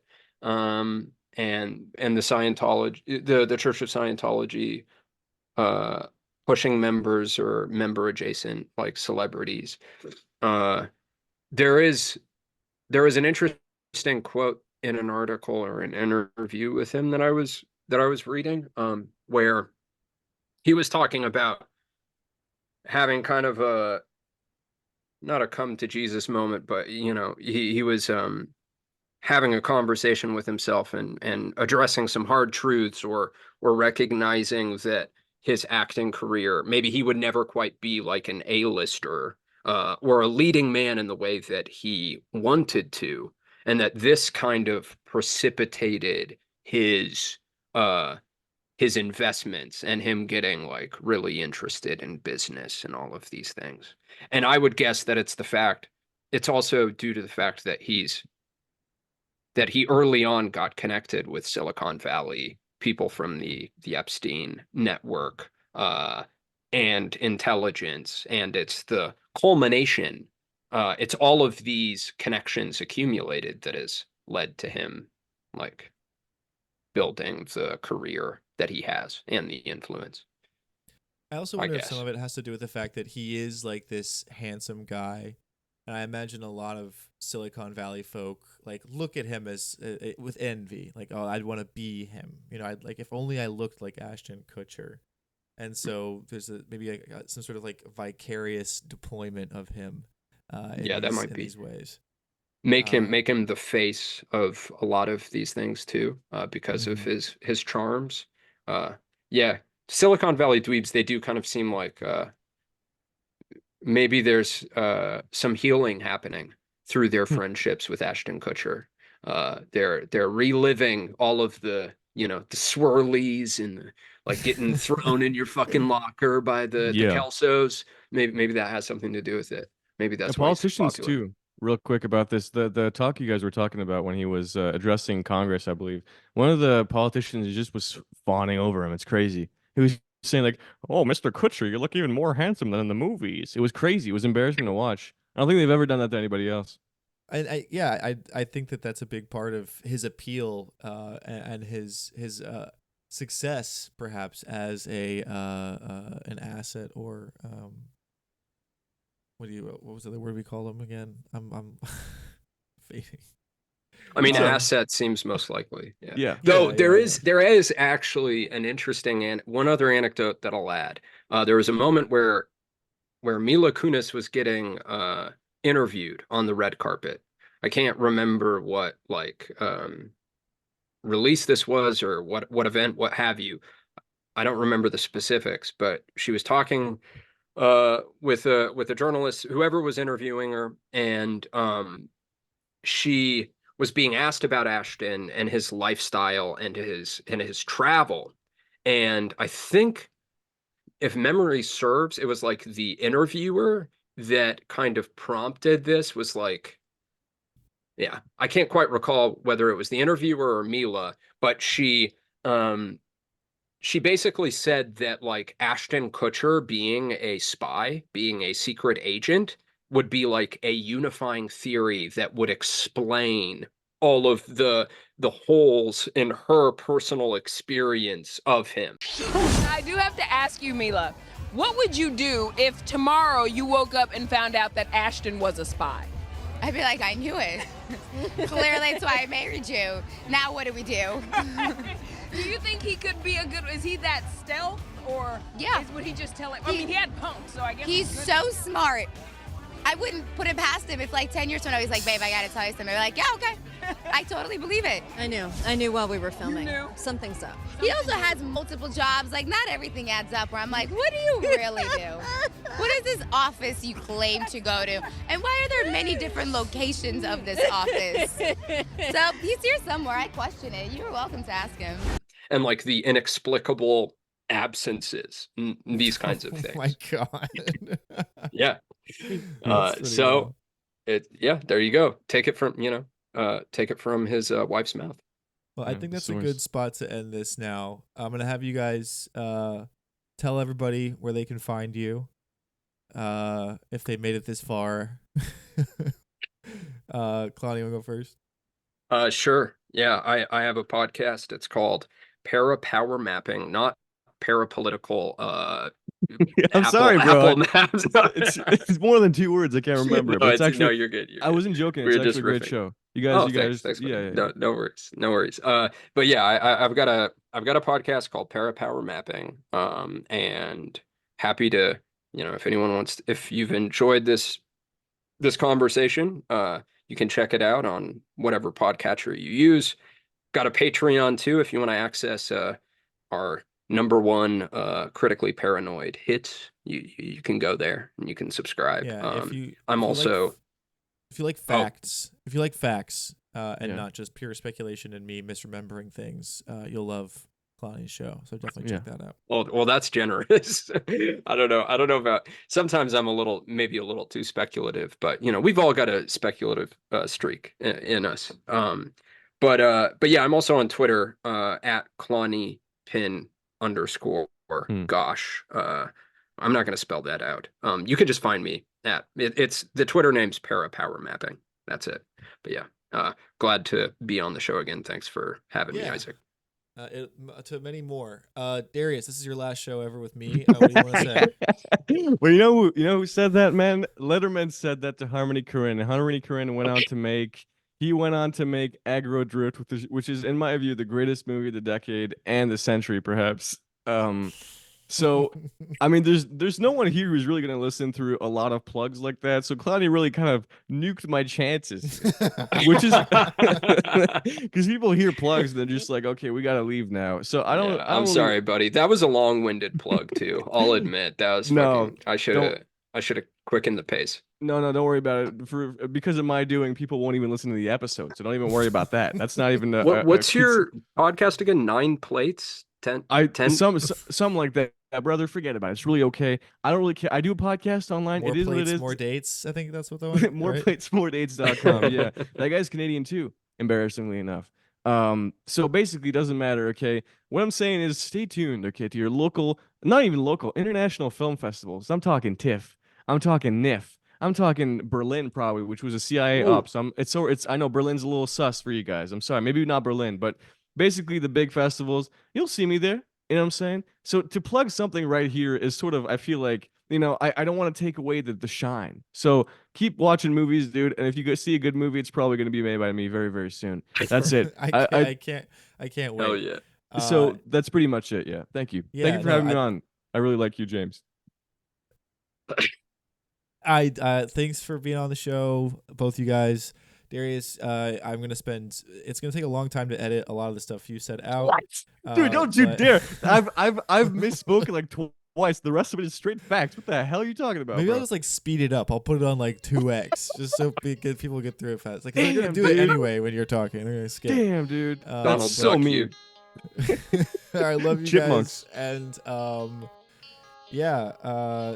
hanging out down the street, same old thing. Oh, Hello, yeah, that is the Wisconsin! one. Okay, I'm sorry. That is the one good thing that I can say about that 70s show is as a fucking indie rock dweeb, as I was in my teen years, it did introduce me to Big Star. So I gotta show my appreciation for that. Well, thank you. Thank you, Ashton Kutcher. Appreciate it. All right, I'll talk to you guys later.